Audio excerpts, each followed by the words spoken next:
Welcome back to another episode of Tech Talk 360, where we unveil one bite at a time.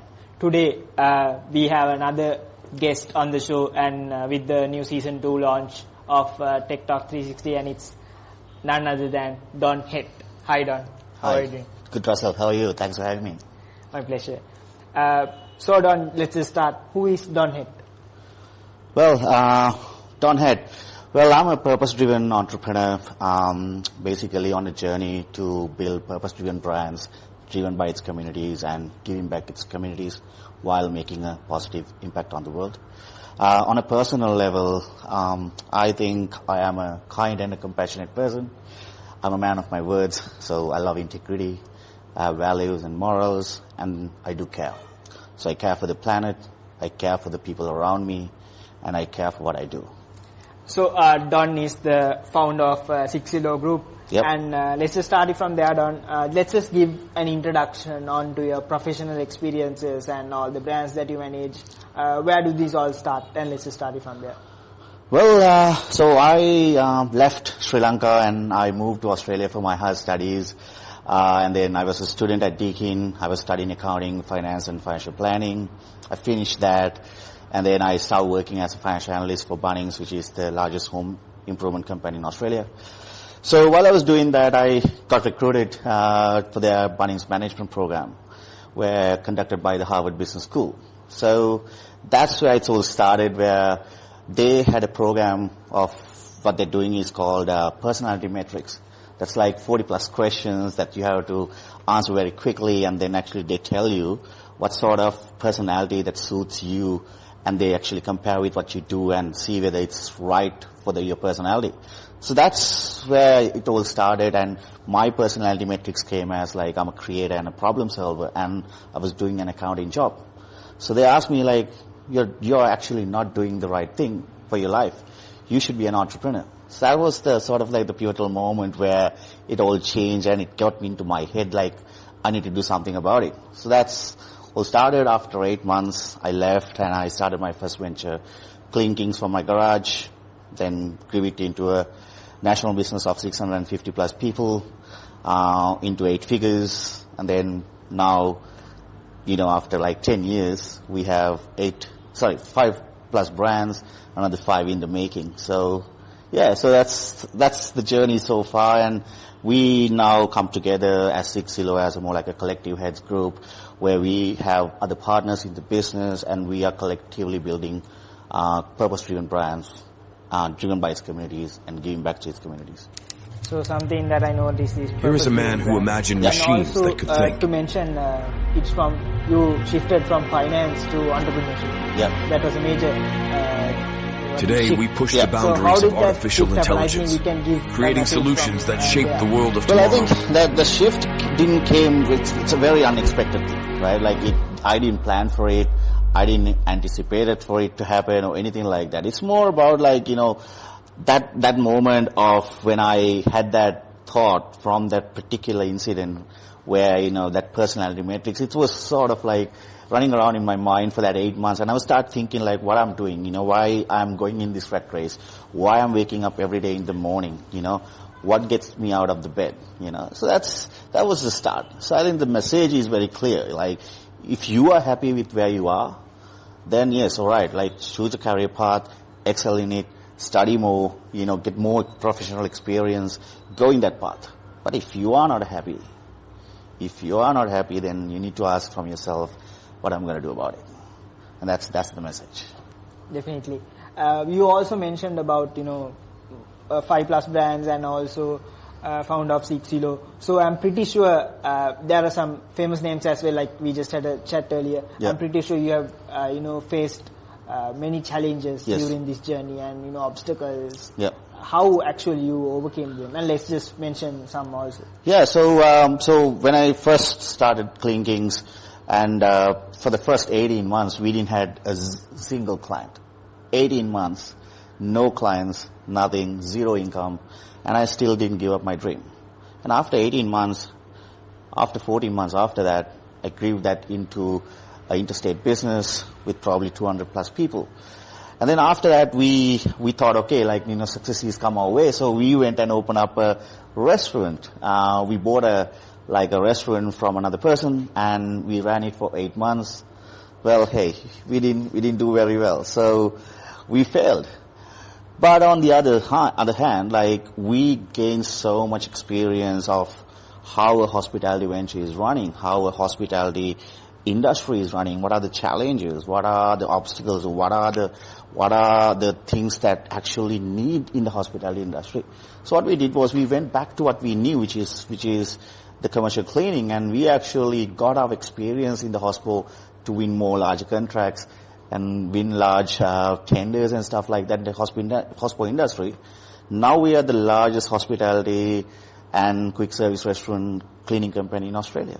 So you can actually turn around your failures and use it, learn from it, and then turn it back into success. That's how it works. That's how it's done in the world. And if you actually, I think they say all the time, right?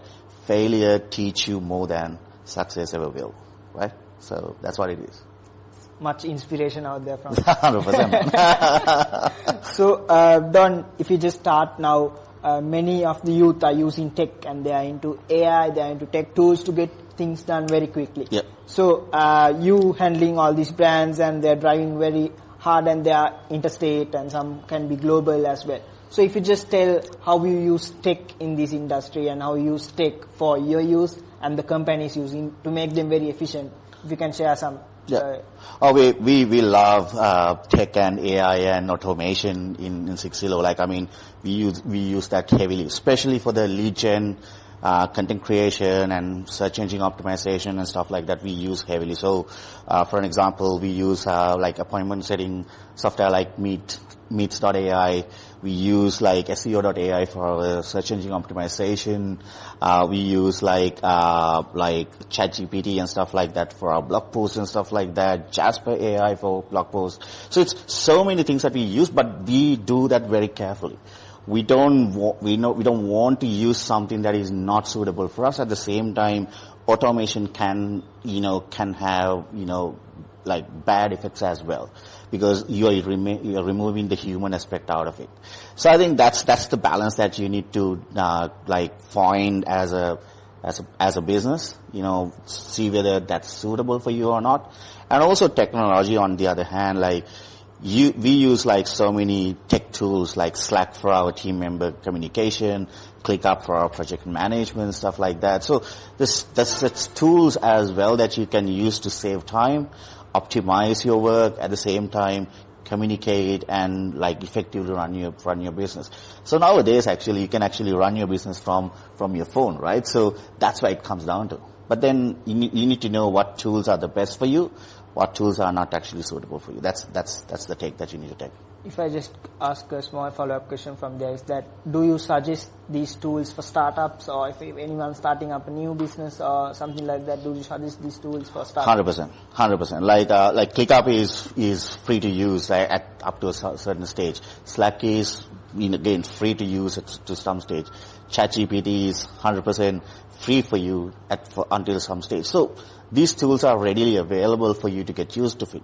But the most important question in there is that people should know how to use this. If you don't know how to use this, then you're stuck. So, but all the learning is out there. YouTube is there, Google is there. You can learn all of these, how to use this. And all these companies provide user manuals to how to effectively use that into your businesses and all that. So I think it's all about adapting it, using it to your advantage, and 100% recommending to any startup founder out there, any person who wants to start a business, get the use of these tools, technology out there, because that's going to save you a lot of time. He spent his career inventing the tools, toys, software, and projects that popularized the view of computers as incubators of knowledge. We carry his torch, inspiring the next generation of innovators through innovative learning experiences.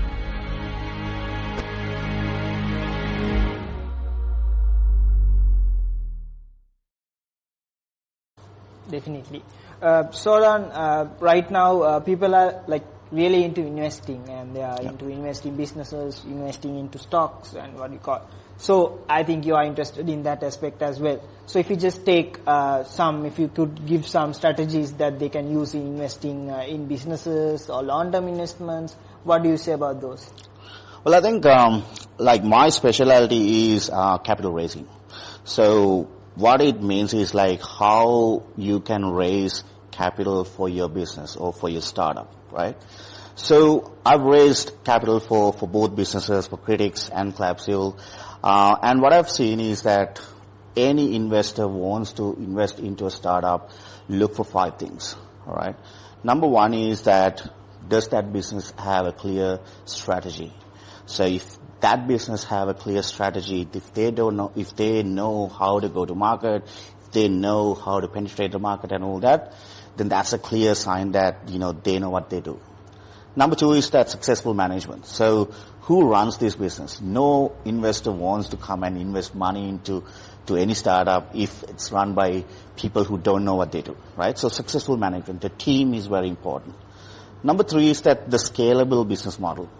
So that means like whether it's an industry scalability, whether it's a geographical scalability, does this business have any growth potential? If that business does not have any growth potential, it's a highly likely chance that you don't get any investment. Number 4 is barriers to entry. That means whether this business have any good trade secrets, whether they have intellectual property rights, or even like the knowledge of that particular industry the founders or the people in the management team have. That can be barriers to entry because that a lot of other companies can't copy you, right? Number 5 is pretty much the significant upside for the investment. So if you can actually have all those 5, and if you don't have the significant upside for the investment, that is a no-go for any investor, right? So those are the 5 criteria like a lot of capital raising or investors look. And as a founder, if you can actually tackle these 5 and structure your business accordingly, then there's a highly likely chance that you'll get your investment. Other pointers that I can give you to is that when you're looking for investors, always don't go for all the investors out there, right?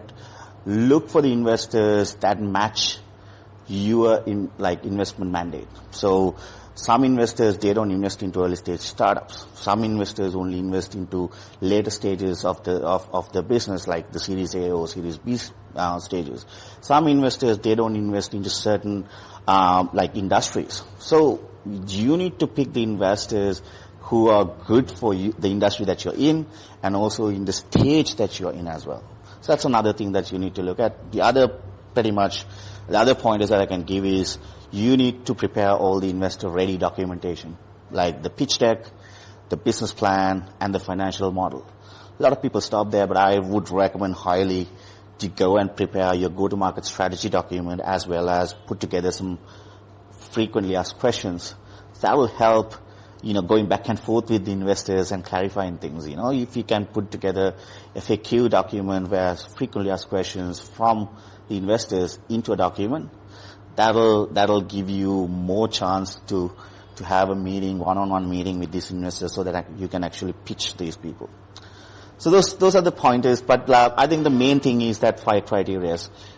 Any startup, make sure if you can cover those 5 criteria, then you are highly likely chance that you'll get an investment there. Amazing.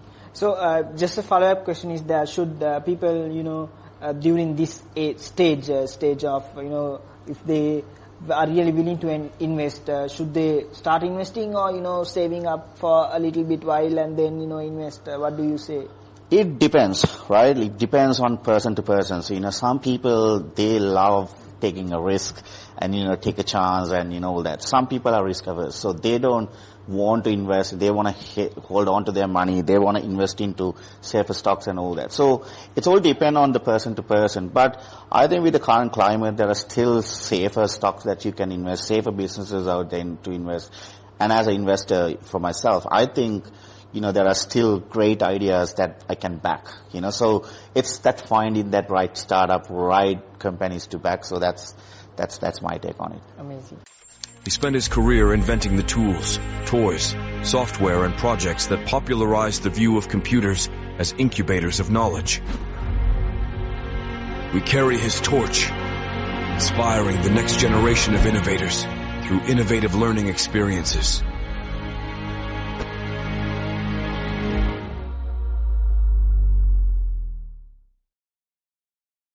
And also, Don, if I just ask you about community and mentorship, I think the providing a service to the community is there in the slogan as well. Yeah. And this mentoring, how important is mentoring, and what do you actually give back to the community?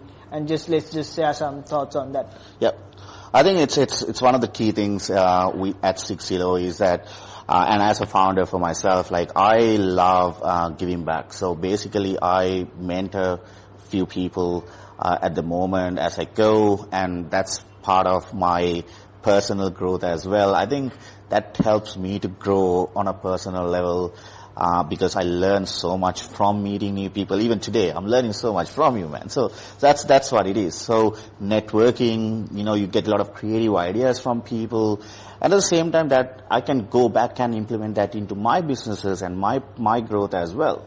So that's number one. That number two is that personal fulfillment. You get fulfilled when you help someone. When you see, like when you train someone, it gets brushed up your knowledge as well. That helps eventually back into your growth and your business growth as well. Finally, I would say like it helps you to build a personal brand. Because when you help people, when you teach people, that is basically a showcase of you becoming a trusted authority in your space. So that helps you to build your personal brand. That helps you to gain more and more opportunities. It opens a lot of doors for you and all that. So that's another aspect out of mentoring and engaging with communities and all that. And as a thing that we do it in the communities is that the biggest thing that we do is that we formed Amos Foundation 2 years back, and we've been doing community projects every month, and now we are accelerating that into like every 2 community projects per month. So we want to give back. We want to give back not only just doing it for the sake of it, but to see a positive impact on the world. Definitely. That sounds really amazing. So Don, if I just ask you, so you have faced, like we mentioned earlier, you have faced so many challenges. If there's one thing that you want to take on from the challenges and learn and improve from there, what would you say is that? Well, I think don't giving up. I think never giving up, because failures and setbacks are very common. Like the current environment is so volatile. Current environments can really push you into so many unseen challenges out there. So failure is not something, it can't be the full stop. So you need to prepare your mindset to always like accepting these failures as like, okay, these are learnings, and this learning can be helpful for you to actually go and success. So you can fail so many times, but you only have to success once, right? So that's the take on it. Amazing. And something I also take is that inspiration. I take much inspiration for podcasts and increasing the strategies and leveling it up. So if I could ask you, is there any inspirational book that you read, any videos that you watch? Where does the inspiration come from? So the one book I can recommend is the 0 to 1 by Peter Thiel. I think it's one of the greatest books for any entrepreneur out there, any startup founder out there to read. So that book will teach you how to add value to any business out there. So yeah, 0 to 1 is a great book. So that's one of my favorite books I've read. As persons, I love Steve Jobs, because I think he's one of the greatest visionary was out there, and I think his knowledge of how to create a business through custom experience and how customer centric approach through a visionary approach, I think that's amazing. Also I follow Stephen Bartlett for podcasting, because I do other podcasts as well in Australia. So yeah, that's Stephen Bartlett is one of my favorites. And then Mark Cuban, when it comes to investments and all that, you learn so much out of him, because he turned a .com company sold it, and then he became an investor. Now he have invested into 4,000 plus startups out there. So yeah, those are the people that I sort of take my inspiration, follow, learn from it. And that's the thing, as a founder, there's always a learning thing from other founders. There's so many great founders out there, right? you need to, learn from it, because everything has happened in the past, so these people have done it before. So you can actually learn from it and then apply it into what you do. And, you can come up with some creative ideas to basically make a differentiation out there. This visionary gave the gift of literacy to the blind. His invention changed lives then. And you're thrilled to continue on from where he left off.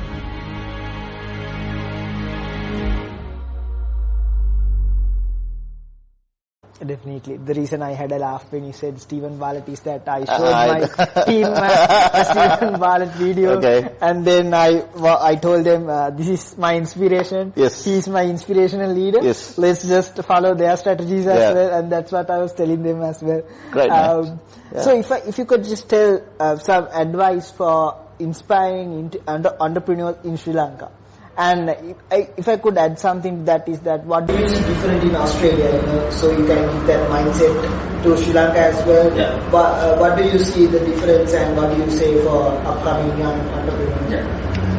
Look, I would say the biggest illusion in both, not only in Australia, like in the startup community, I would say, a lot of founders think that they're building something great. They're in the biggest illusion that they're building something great. Okay, that's one of the biggest mistakes like any startup founder can make, is that thinking like, okay, you're making something great, but it's actually, if you think that like that, then there's no growth. You don't open for any obstacles coming your way. You're not open for any changes happening in the industry. But if you can come out of that illusion and work on your product on a daily basis to make it improve, to see how you can improve things on a daily basis, well, then that's where you actually can come up with a great product to the market. But when it comes to the differences between the people, startup founders in Sri Lanka to here, is that what I see is that a lot of time they're not starting with a problem. They're starting with a product in here. Whereas in Australia, there are so many resources so that people actually start from a problem and then go for the product. That saves a lot of time, that saves a lot of money. And the other thing is that in Australia, what I see is that a lot of founders, they talk to customers before even building anything. In here, they just come up with the product only, then find the customers. So that's something to take. So the take thing is like start from a problem, then go for the product. Don't spend too much up front. Make sure that, you can use AI and all the other tools to actually significantly bring labor cost and everything to the bottom. Then, yes, talk to your customers and make sure that, you have a minimum sellable product rather than a minimum viable product. So, Don, if I just ask you, where does the energy, the stuff that you follow every day, where does the energy and what do you follow every day to, drive that motivation, and any tasks you do, if you could tell the youth, anything like that? Well, I manifest every day, man. So that's the thing. So like, you have to keep that in your head all the time. Like, you need to see what's coming. You need to appreciate what you have. At the same time, I meditate, so it helps me to focus. It helps me to keep me contained, and also at the same time appreciate what you got. Appreciate people around you, value people around you, and see whether any time if you can help them, give your help hand out there. So that's what it is. But manifestation is the key. Amazing. According to me. So Don, if I just ask, under all the brands under 6EDO and the 6EDO, do you see a vision and a mission with all the tech that's coming in and it's emerging, and you are coming here to the new expanding and all that as well. So where do you see the brands and the company in the future, and what leads to you to that mission? Yeah. So Russell, we at 6EDO, we are basically shape-shifting from the service businesses and the product-based businesses slowly, and we are fully now investing into the products in the creator economy. That means we want to become an authority in the creator, influencer, and the e-com space. So the current projects that we're working is the Critics and Clapsil, both in the user-generated content space and the influencer space. So that's where we are heading, and we know that like creators and the influencers are the biggest contributors for the creator economy, and we want to go and tackle that. And we are building another 5+ products to basically to plug it into 6 in the next 5 years and becoming a large authority in that creator influencer space. So that's the journey ahead, and very exciting at the same time, very scary journey ahead. But yeah, I'm excited for this. Amazing. So Don, if I just ask you, this is something that I ask almost in every episode, is that currently you are in Sri Lanka, but you are going back, I'm pretty sure. So what do you have to say to the youth in Sri Lanka? But you can just compare it with Australia as well, what we lack, what the youth lack, and what do they have to gain for the future and be the future fit and the perfect individual, to get a job quickly or get that startup roll and running. What do you say to the youth out there? Well, I think I'm not going to compare with Sri Lanka and Australia, because that's irrelevant where you're staying, where you're living. I think it's really relevant. The biggest thing is that, are you willing to take a risk or are you not? Because if you're willing to take a risk, if you find willing to do the work, if you're willing to put some action behind, what you really want to achieve, then you can achieve anything. It's just that you need to first think it in here, put it into action. So I think for any youth who's listening to this podcast, my advice would be, my take would be, don't just plan it, just start actioning it. And your resources are out there, Google can be your best friend, so, and network. Go and learn from people. Go and ask for people for help. Because if you ask for people for help, there's so many people would help you. But the thing is, we are not asking. So those are the things, those are some pointers that I can give you to any youth who's listening to this program, is that take a risk, go after your dreams, and make sure that you do what you want to do, not what your parents want to do, not what the society wants you to do. Do what you want to do, and go and make a life. Amazing, Don. So it was a very inspirational episode today with you, Don. And if I just ask you any final words on the podcast, let's just share it and let's just move on, how they can connect with you or regarding any on LinkedIn or something like that. Yep. Russell, so firstly, thank you so much for having me here. I know we've been talking, you want us to do online, but then I said, look, I'm coming here, so I'm glad to be here today. And I'm really impressed what you've done, mate. Now you're basically transferring this into a video podcast. It's great stuff, great move. Keep doing it. I'm pretty sure, this is very valuable for the youth out there, who wants to get it into tech space or even get more, tips and tricks and all that in that tech space. So I wish you all the best, and my contact details is, my email is don@6ilo.com, and you can connect me on LinkedIn, with Don Hett. And if you have any questions, anything, just please feel free to send my way. More than happy to help. Thank you so much, Don. No worries. Pleasure. Let's meet if I come to Australia. Definitely.